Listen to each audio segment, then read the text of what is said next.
Hey, get inspired, everybody. Thank you so much for tuning in to another episode of Life Inspired. I'm so excited about today's episode because this is my big brother, and so I'll be introducing you to him shortly.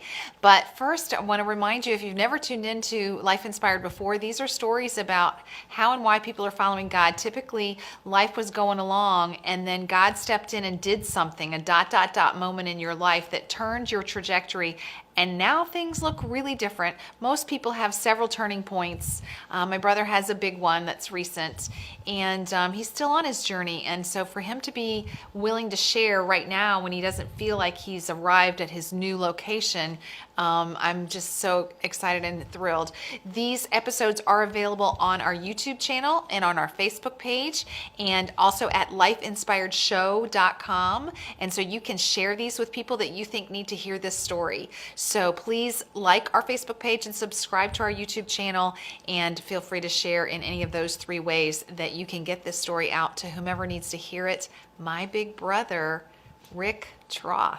How are you? Hey, wow. I'm on Diane's show. You're Well, what on about Diane's this? show with your headphones and your microphone, and I Headphones. can't believe you're wearing a red shirt today. This is the law in my house. We have to wear red occasionally. Yeah. And I could You say, just "Oh, it wear was red, done and you just for just had it you." on. Yeah. Just have to have it on. And Yeah, do I just see a balloon string behind you?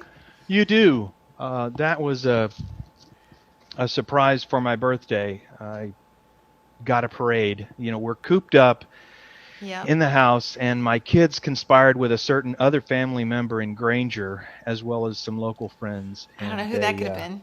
yeah, I thought I had pretty good plans for that day, and it turns out that my plans were even escalated beyond what I imagined. So it turned into a really good I'm so day. That glad. was one for the record books.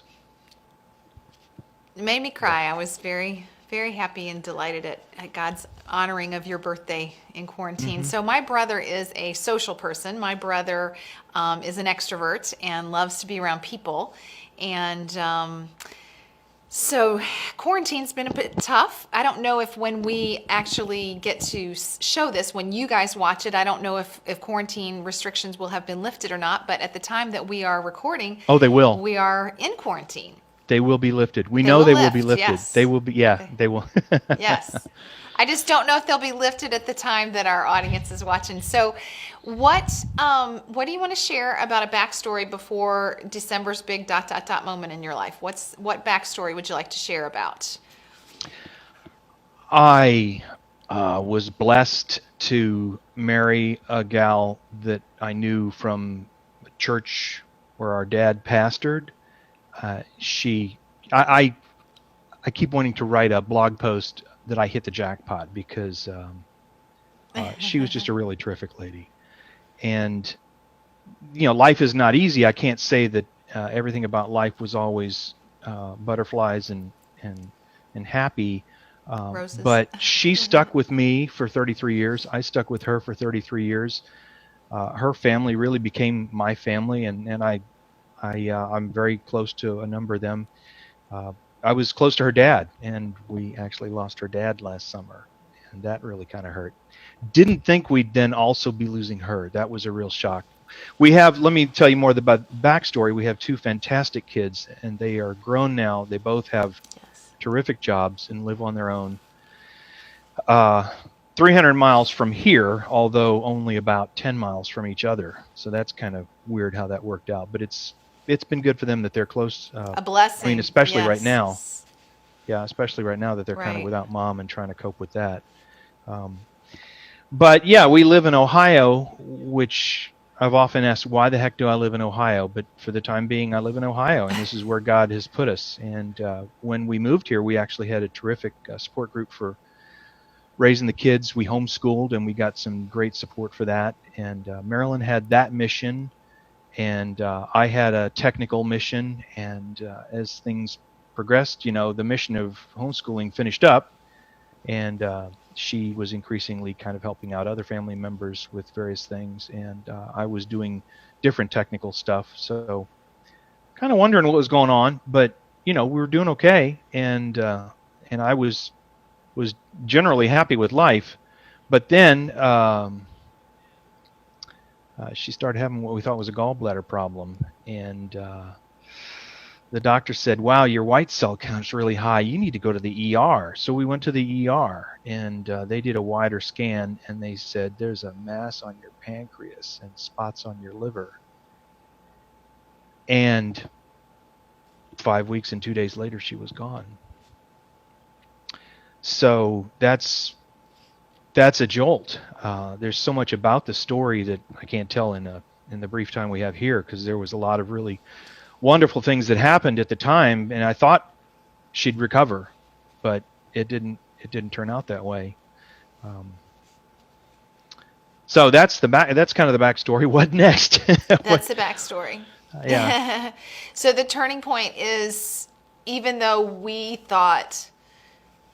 I absolutely thought God said that she was healed and that she would stay on this planet with us. I did not think that that was a spiritual healing. I thought that God said he took the cancer away, and now he just had to heal the remaining stuff inside her belly that had been destroyed by the cancer. And I thought that he was doing that, and I thought wrong. We're not God, and we don't always hear correctly. And God took her home on December 14th. And my 14th. big brother was not great for a while. I was really worried about you. Sorry. Well, I appreciate you being worried about me. So then what happened? So tell me about, steps. Tell, our audience about steps from that. Well, I got a lot of help. I've got what I call a mosh pit of people Praise who've God. supported me. And my biggest goal is to be on my feet, because they can't hold me up forever. So I've really leaned in on trying to get on my feet, because I am a social person, and I didn't want to be standing there by myself, then having to beg them, could you come back? Could you come hold my hand again? So I've aggressively reached out to get help. And my little sister was a big help, because when I stayed with her and her family for Christmas, she put me in touch with a career counselor, another counselor, and then also someone with the Grief Share group. Grief Share turned out to be really good for me. I found 2 groups in this area, one at my own church and one just a few miles outside of town. And that was huge. So I would tell people, yeah, I'm in 2 Grief Share groups. And I actually asked the leader of the second one, is it okay if I'm in a second group? And she said, oh, no problem, whatever you need. So they were very receptive, and those people became friends. And I think it helped you helps so much. Yeah. Having twice to see those videos and really digest them, I thought it helped you a ton. Yeah. Most people don't do that twice. I mean, they'll go through the Grief Share series more than once, but I'm not aware of anyone who does them simultaneously. But I was just trying to get all the help I could. Right. And I also found a counselor in town. We have stopped our visits since we're in isolation, but he's helped a lot too. The biggest thing he's had me do is focus on Ephesians, and we got through chapters 1, 2, and 3, and then we were moving on chapters 4, 5, and 6. And that's probably the biggest thing that I've done, is lean in really hard in identifying with Christ. My identity's changed. I'm different, and it's uncomfortable.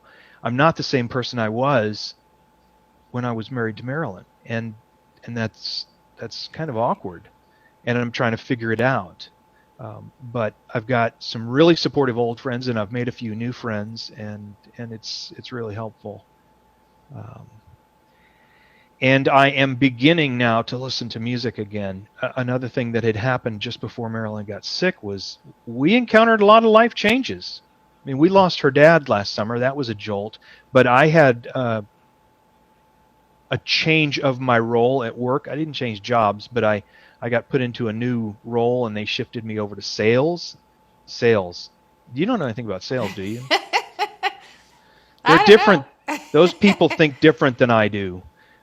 So that and some other things, I was having a real struggle with purpose and direction, and I couldn't listen to music anymore, and music affects me, so that bothered me. But I'm starting now I even play my guitar again, and hope to do more.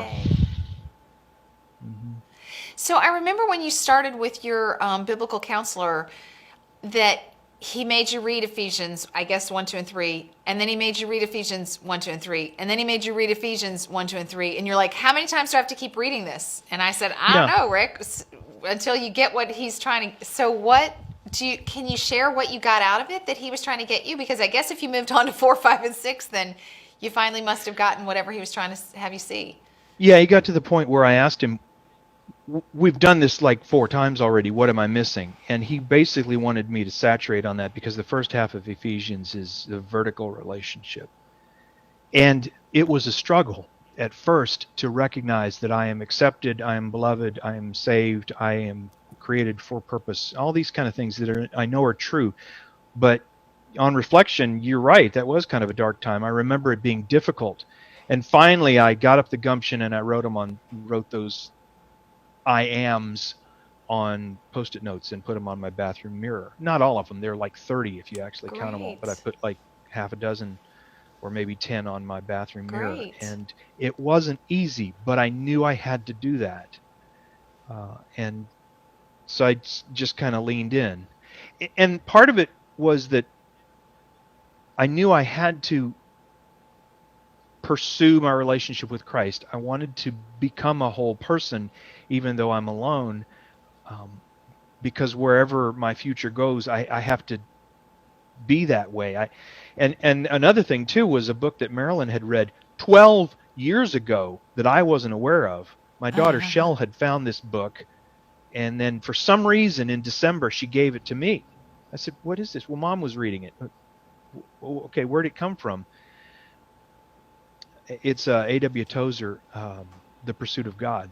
And that's another place where pursuing God aggressively is it's not something that was foreign to me, but it's something that I really like to put off because I like this life and I don't like thinking about eternity. Well, now it's kind of in my face.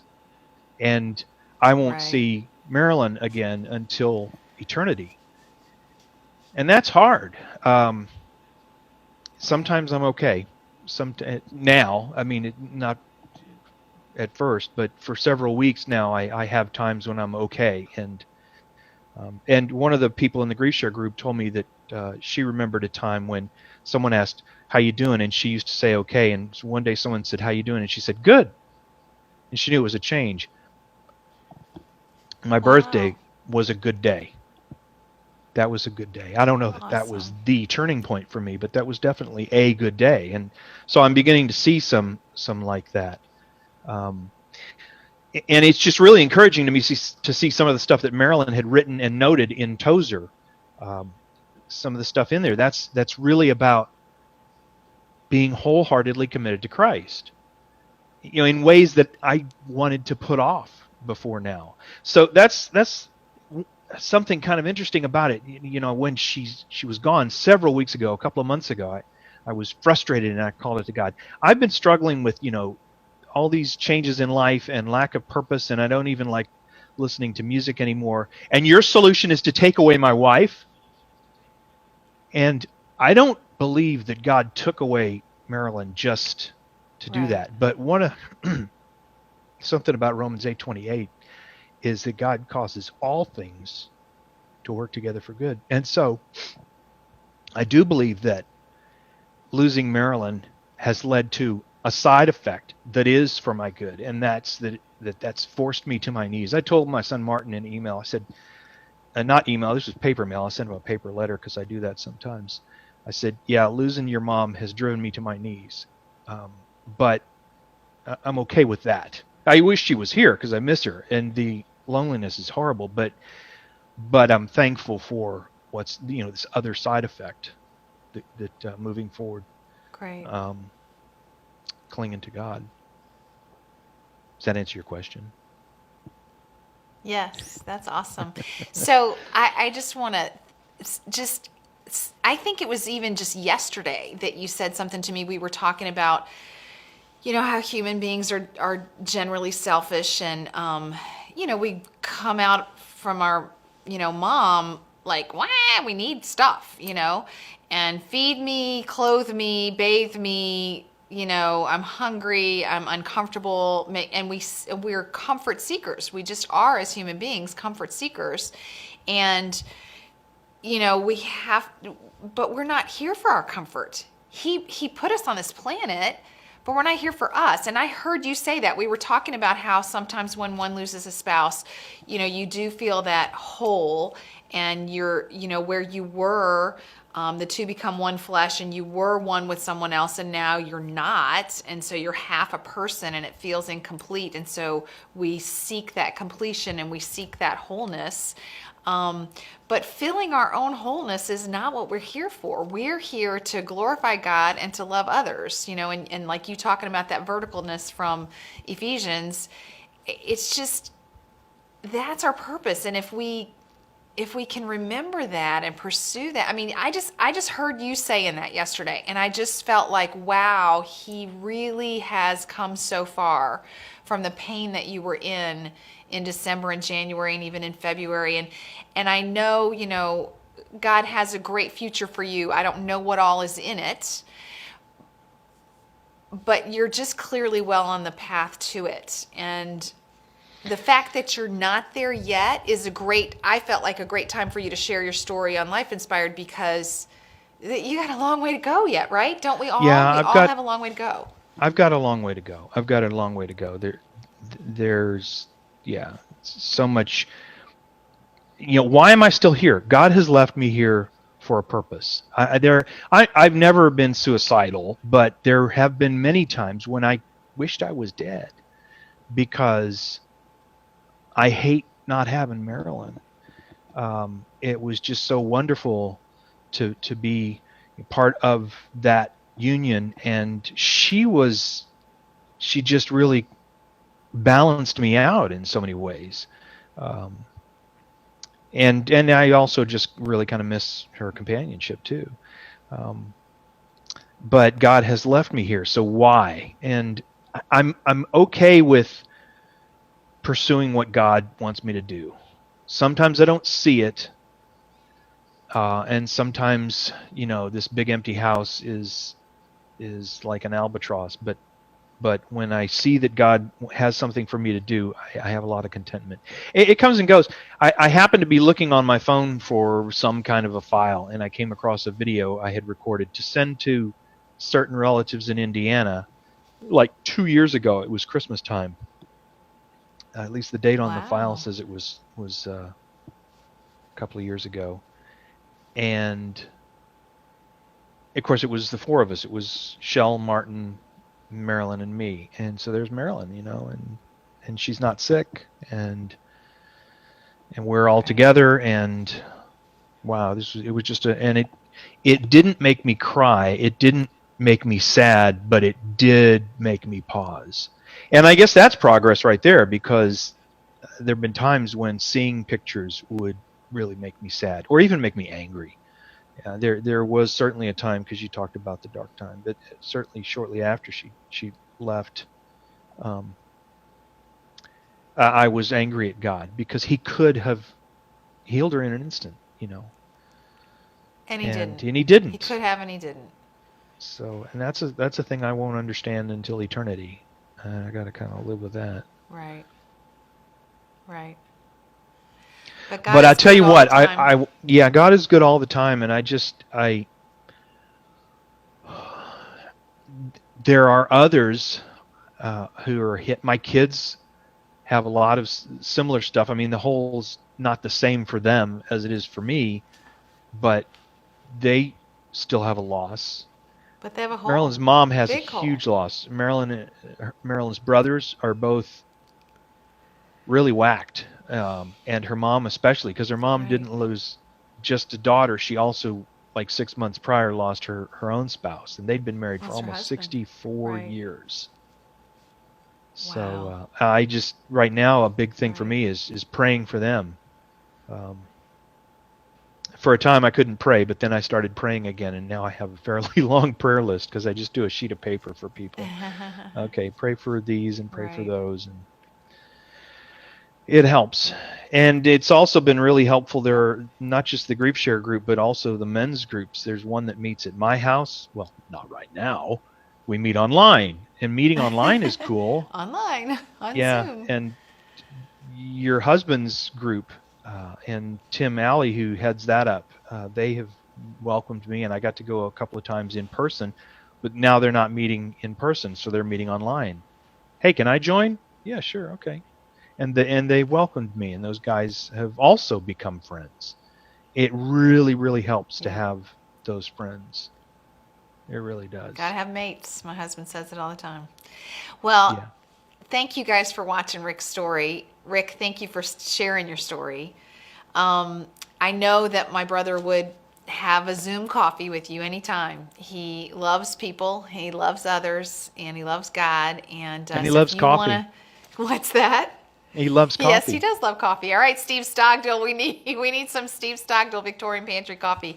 So, but yeah, if you would like to ask him, pick his brain, about some of what he's going through, I know that he would share with you. So feel free to message us in any one of these ways, Facebook, YouTube, or lifeinspiredshow.com. And Rick, thank you for sharing, and God bless you. And thank you so much to so many people that have prayed for him. If I started naming all of our mutual friends and my friends that I know that were praying for him, and I'm sure friends of just Rick's that were praying for him, and relatives of ours that were praying for him and are still praying for him, and for Shell and for Martin, thank you, because God answers prayer.